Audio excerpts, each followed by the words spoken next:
Welcome to Behind the Money, the show where we talk about some of the most interesting public companies and people. I'm your host, Morris Willie.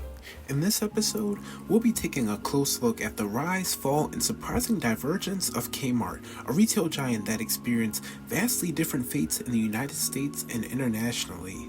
Let's do a quick background on Kmart. Kmart, a once thriving retail chain, had its humble beginnings in 1962 when it opened its first discount store in Garden City, Michigan. It quickly became a household name known for its blue light specials and the catchy "Attention Kmart shoppers" announcements. At its peak, Kmart was one of the largest retail chains in the United States with thousands of stores nationwide. But here's where the story takes an interesting turn. While Kmart in the United States faced significant decline, international Kmarts still continue to thrive. Here's the reason for this. The primary distinction between the two lies in their ownership. In the early 90s, Kmart Corporation began expanding overseas and opened stores in countries like Australia, New Zealand, and Canada. However, in 1994, faced with financial troubles and increased competition in the United States, the Kmart Corporation filed for Chapter 11 bankruptcy, a situation from which it fully never recovered.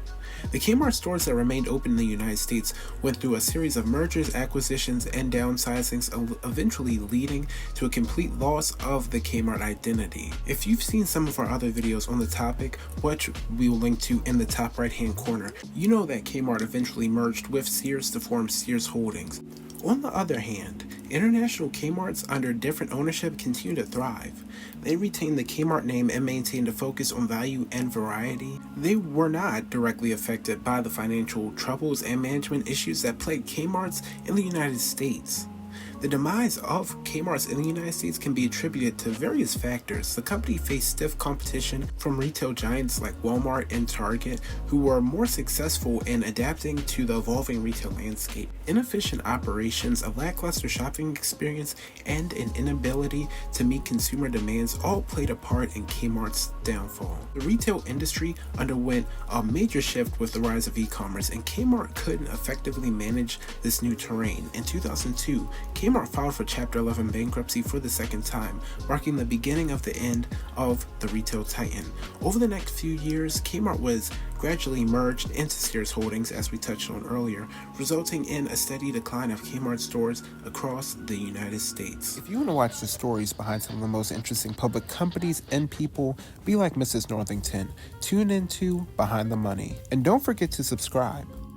Now, the story in other parts of the world is quite different. International Kmarts have continued to prosper by maintaining their focus on offering value and affordability. These stores have found success by understanding local markets and tailoring their offerings to meet their customers.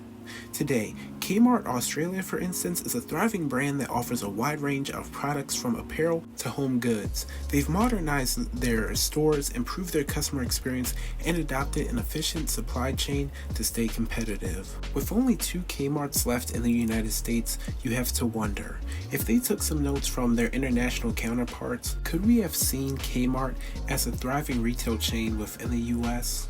We may never know. Thank you for watching Behind the Money.